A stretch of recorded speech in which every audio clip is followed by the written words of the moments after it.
പ്രൊമോയ്ക്കകത്ത് നിങ്ങളൊരു കാര്യം ശ്രദ്ധിച്ചോ? രേണുസുതി പണിപ്പുരയ്ക്കകത്ത് കയറിയിട്ട് വെറുതെ നിൽക്കുകയാണ്.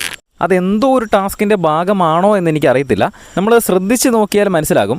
പണിപ്പുരയ്ക്കകത്തെ ദൃശ്യങ്ങൾ കാണിക്കുന്ന സമയത്ത് ബാക്കി അവിടെ നിൽക്കുന്ന ഒരു 5-8 പേരുണ്ടെങ്കിൽ അതിൽ 7 പേരും അവിടെ ഓരോ സാധനങ്ങൾ പിക്ക് ചെയ്തുകൊണ്ടിരിക്കുകയാണ്. പക്ഷേ ഡോറിൻ്റെ സൈഡിൽ രേണുസുതി മാത്രം വെറുതെ നിൽക്കുന്നത് ശ്രദ്ധിച്ചോ? അത് ടാസ്കിൽ എന്തെങ്കിലും നിയമപരമായിട്ടുള്ള കാര്യം കൊണ്ടാണോ അങ്ങനെ നിൽക്കുന്നത് എന്ന് അറിയത്തില്ല.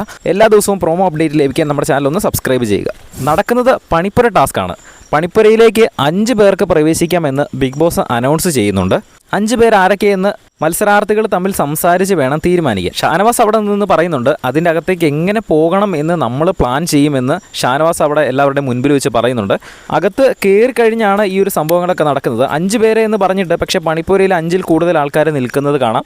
മാത്രമല്ല രേണുസുതി അവിടെ ഡോറിൻ്റെ അവിടെ വെറുതെ നിൽക്കുന്നതും കാണാം. അതിൻ്റെ ഒപ്പം തന്നെ അനീഷ് ബാക്കിയുള്ള മത്സരാർത്ഥികൾ പണിപ്പുരയിൽ നിന്ന് സാധനങ്ങൾ എടുക്കാൻ തുടങ്ങുന്ന സമയത്ത് തന്നെ അനീഷ് കുറേയധികം സാധനങ്ങളായിട്ട് വെളിയിലേക്ക് വരുന്നുണ്ട്. ബാക്കി അക്ബറും ജിസയിലും അവിടെ സാധനങ്ങൾ പിക്ക് ചെയ്തുകൊണ്ടിരിക്കുന്ന സമയത്ത് ടൈമർ തീർന്നതായിട്ട് ബിഗ് ബോസ് കാണിച്ചും തരുന്നുണ്ട്.